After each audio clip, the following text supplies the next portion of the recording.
Domenica 1 dicembre, prima domenica d'Avvento. È il 336esimo giorno dall'inizio dell'anno, ne mancano 30 al termine. Il sole sorge alle 7:30 e tramonta alle 16:29. La luna si leva alle 8:02 e tramonta alle 16:07.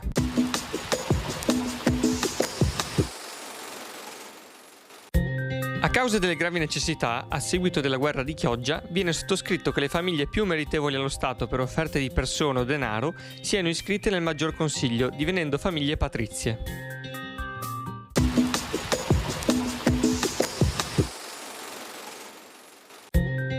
Le previsioni per domani. Al mattino in prevalenza sereno. Nel corso del pomeriggio tendenza ad aumento della nuvolosità alta a partire da nord.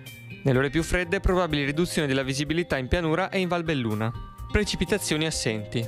Temperature minime in generale aumento, salvo stazionarità sui settori meridionali della pianura, con valori ancora prossimi allo zero sulle zone interne. Massime senza notevoli variazioni.